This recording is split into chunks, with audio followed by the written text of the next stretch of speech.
Darkness. No, not that one. Or that one. That'll work.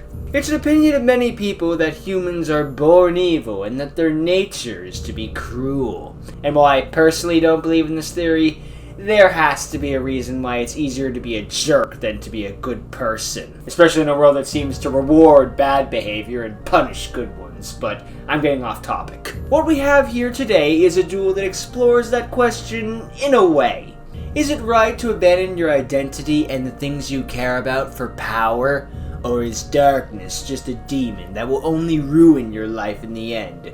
To answer this question, let's look at today's participants, Sly, Hedo, and Red Ace. To set the stage, our hero Sly has had a string of bad luck recently. The underground had been on the tail of him and his friends for weeks. Plus, they've been turning his friends into soldiers to face him. And to make matters worse, due to his win-loss record, nobody takes Sly as a credible threat. Plus, his best friend RJ was in the hospital. I mean, he's better now, but still, RJ was in the hospital. All these factors have only ticked Sly off and gotten him to start spiraling down a dark path. But there is a light. A tournament is coming up, and he's hoping that winning that can turn things around for him.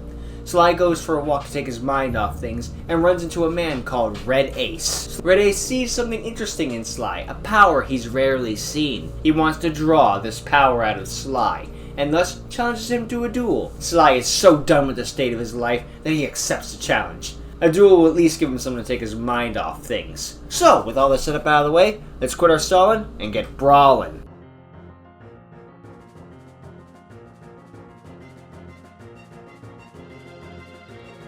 The duel begins and Red Ace goes first. He draws and his opening hand consists of Spirit Reaper, Monster Reborn, Fires of Doomsday, Cyber Dragon, Magic Cylinder, and the Wicked Dreadroot. He starts off simple. He places his Spirit Reaper in face down defense mode. He then sets Monster Reborn and Fires of Doomsday face down, and ends his turn. It's Sly's turn. He draws and his opening hand consists of Elemental Hero Sparkman, Elemental Hero Woodsman, Elemental Hero Stratos, Elemental Hero Blade Edge, Morphing Jar, and an unknown card that's just going to be destroyed, so we're going to call it Mirror Force. Oldie but a goldie. He normal summons Stratos in attack mode. He then uses its effect, searching any hero monster from his deck to his hand. He takes Elemental Hero Ocean. He then orders Stratos to attack Red Ace's set monster. It's revealed to be Spirit Reaper though, whom cannot be destroyed in battle. Main phase 2, Sly sets Mirror Force face down and ends his turn. But during its end phase, Red Ace activates his quick play spell Fires of Doomsday. This summons 2 Doomsday tokens in defense mode.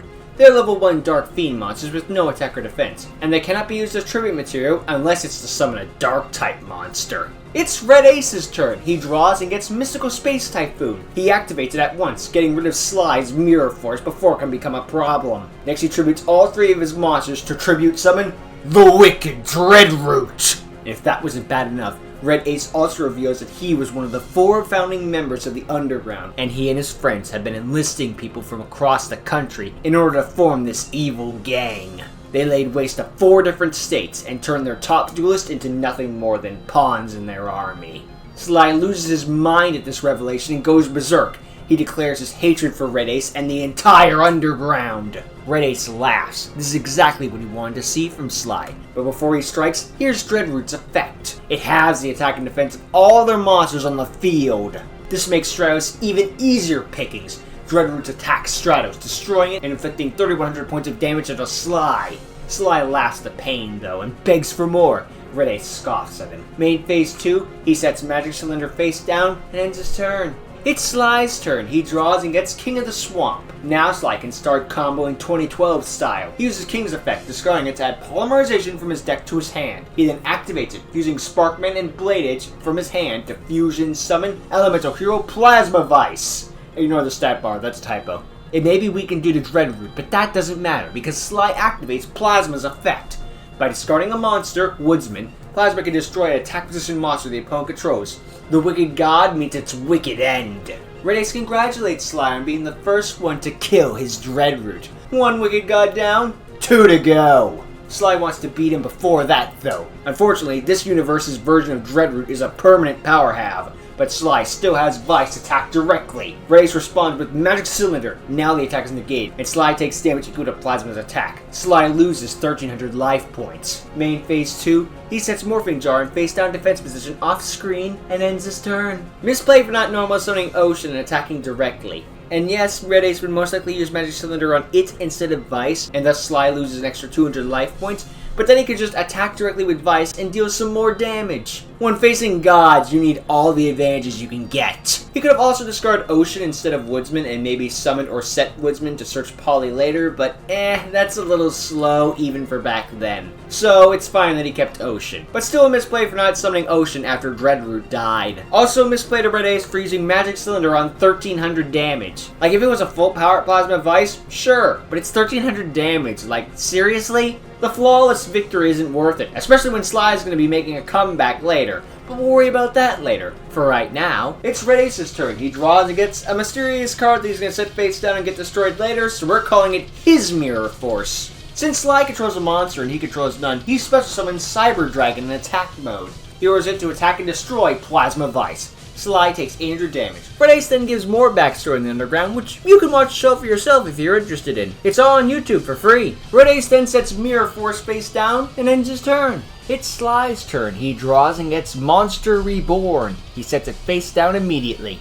Then flip summons his Morphing Jar. Now both duelists discard their entire hand and draw 5 new cards. Sly discards Ocean, then draws Mystical Space Typhoon, King of the Swamp, Polymerization, Miracle Fusion, and Super Polymerization. Red Ace discards nothing but draws the Tricky, Double Kustan, Double Summon, Dandelion, and Fiend Sanctuary. Now is Sly's chance to fight back. He activates MST, destroying Red Ace's Mirror Force right back. Now he uses Monster Reborn to revive his Stratos. Stratos' effect activates, searching Wildheart. Now Sly uses Polymerization, fusing Elemental Hero Stratos with the Earth attribute Morphing Jar in his field together to fusion summon Elemental Hero Gaia. Sly then gets into his Darkness again and uses Gaia's effect.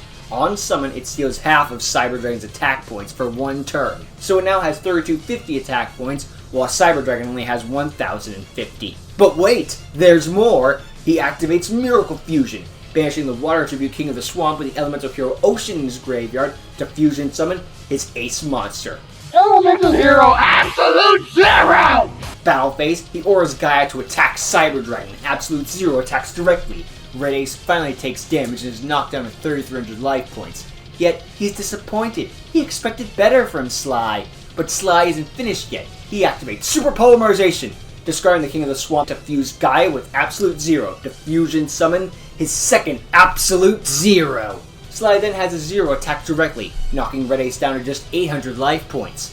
Sly ends his turn. I should note that there is an error where Sly shows Monster Reborn and or Miracle Fusion coming from his hand, but this would cause an extra card in hand, so I believe his face down is supposed to be Monster Reborn or Miracle Fusion, and showing it from the hand is a mistake. And this is backed up by a monster summon later. But yeah, I just want to point out that minor error. Though in the hypothetical that the face down is Monster Reborn or Miracle Fusion, Sly could have won this turn. See, he summons Gaia in Absolute Zero and does all that stuff the same. Then he normal summons Wildheart, attacks with all 3 of his monsters, activates Super Polymerization to summon his second Absolute Zero. Game, set, match. Sly wins. So, misplay of the script, I guess. Oh well, again, at least you can headcanon that the extra card in hand was actually the face down that never gets revealed anyway. The script just kind of pretends it's not there, so whatever. It is what it is, I guess. Also, this is what you should have saved Cylinder for, Red Ace. You could have done serious damage to Sly if you cylindered Gaia. And while Sly can still do the rest of his attacks and do damage, that's a big chunk of damage going to Sly instead of you. And if Red Ace did save Cylinder for Gaia, Sly's life points would be at 4100, then drop to 850. Which isn't enough to ultimately matter, but does put you a lot closer to victory, while Sly a lot farther from it. But no, the 1300 damage is apparently more important. Red Ace, more like Red Amateur. Moving on. It's Red Ace's turn. He draws and gets the Wicked Eraser. Now, he discards his Double Kustan from his hand to special summon the Tricky. Next, he reveals his set Monster Reborn to revive his Double Kustan. Now, he attributes the Tricky and Double Kustan to tribute summon the Wicked Eraser. Sly asks how this is possible. The Wicked Gods are supposed to require 3 tributes, but Ace reveals that the Double Kustan counts as 2 tributes, with being sacrificed to summon a Dark-type monster. which is actually how it works. I tested it online. And while Yu-Gi-Oh! Pro may not be perfect, it's the most convenient way to test this stuff, and it's close enough. Regardless, Sly laughs, because Eraser's attack points is equal to the amount of cards he controls times 1,000. Since Sly only controls Absolute Zero, its attack is 1,000. Ace isn't scared though. He activates Eraser's effect. During the main phase, it can blow itself up. But because it did, the last effect activates. It sends all the cards in the field to the graveyard with it. So Absolute Zero is dragged down to the grave. Next, Red Ice activates Double Summon, giving him one more normal summon for this turn. He uses additional normal summon to set Dandelion in face down defense position. Red Ace ends his turn. It's Sly's turn. He draws and gets Cyclone Boomerang. He normal summons Wild Heart in attack mode. Next, he equips it with Cyclone Boomerang, raising its attack strength by 500. Sly orders Wildheart to attack and destroy Ace's Dandelion. Dandelion dies, but since it hit the graveyard, it sprouts 2 fluff tokens. Level 1 Planet Wind monster with no attack or defense. Sly ends his turn, getting really tired of tokens. It's Red Ace's turn. He draws and gets the Wicked Avatar. Red Ace activates Fiend Sanctuary, summoning a Metal Fiend token. Level 1 Dark Fiend, no attack or defense. Red Ace then sacrifices all 3 of his tokens to tribute summon Arise, my wicked avatar!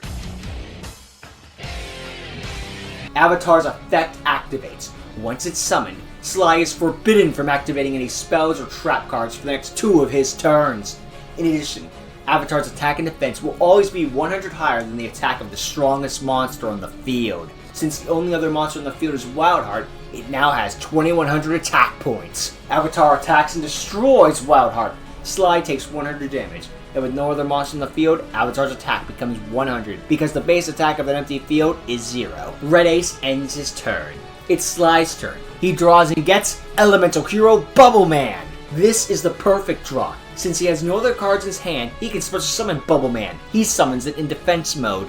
And because it was summoned when he had no other cards in the field or in his hand, Sly gets to draw 2 new cards. He gets Dark Hole and Fifth Hope. Bubble Man begs Sly to stop listening to his darkness, but Sly is too focused on the duel. And unfortunately, Avatar is still forbidding Sly from using spells or traps. So, he passes his turn. It's Red Ace's turn. He draws and gets a mysterious card. Probably something token related though, knowing him.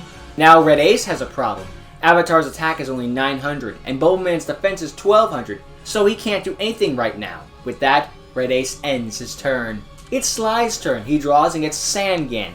He sets Sangan in face-down defense mode, and ends his turn. And because he did, Avatar's spell and trap lockdown ends. It's Red Ace's turn. He draws and gets another mysterious card, which is probably token-focused. He sets it face down, and Ace orders Avatar to attack Sly's face-down monster. Sangan is destroyed, and because it was, Sly gets to add any monster with 1500 attack or less from his deck to his hand. He takes his 3rd and final King of the Swamp. Imagine the face-down monster was Clayman instead and Red Ace just killed himself. I would have died laughing. Red Ace ends his turn, begging Sly to show him what he can really do. It's Sly's turn and the penultimate turn of the duel. He draws and gets a mysterious card. Never seen or used, so we're calling it Blade Edge. Sly gives into his darkness one more time and activates Dark Hole, destroying his own Bubble Man and the Wicked Avatar. Next he activates Fifth Hope, reshuffling 5 heroes, Stratos, Wildheart, Plasma Vice, Absolute Zero, and Gaia back into his deck, reshuffling, then drawing 2 new cards. He gets Elemental Hero Neos and Rainbow Dragon. Now he discards King of the Swamp to search his last, Polymerization. He activates Polymerization, fusing Neos with Rainbow Dragon in his hand, in order to fusion summon Rainbow Neos! Unfortunately for Sly, he made a fatal mistake. He only listened to the darkness in his heart and abandoned his own deck. Thus his Rainbow Neos abandons him, destroying itself. Red Ace reveals that this was his plan from the start. See, he used to believe in his deck too, but he found the power of darkness was more powerful than believing in his own deck. Bro was literally about to lose the duel to a man who believed in his own deck, if he didn't poison Sly's mind. Sly is too traumatized by what happened to continue his turn, so Red Ace ends it for him. It's Red Ace's turn, and the final turn of the duel. He draws and gets Nefarious Resurrection. He activates it. By paying all but 100 life points and sending his entire deck to the graveyard, he can summon all 3 of his Wicked God cards, ignoring their summoning conditions. all three wicked gods attack directly, defeating Sly and making him a member of the underground. So what's Sly about to defeat Red Ace? I think we proved pretty profoundly, yes. Even if Rainbow Neos didn't kill itself, after Morphing Jar flipped, if we pretend the set card is Monster Reborn or Miracle Fusion, he summons his 2 Hero Fusions, Normal summons Wildheart, and attacks with everything for game before a Razor even comes out. And even if Sly didn't get to say that he beat all 3 God cards, A, technically he did because he won the duel, and B, he beat Dreadroot, which is still farther than anyone else got. Of course, if Red Ace saved his cylinder, Sly would still have a way to go rather than Woodsman for game. Though even with that, Sly clearly had the upper hand in the late game, and ultimately only mind games were able to break him. But in the end, the duel taught a lesson. It's very easy to give in to the demons in your head, to do what's wrong and only care about yourself. However, if you only care about yourself, then why would anyone care about you? It's incredibly easy to give in to your anger and hatred.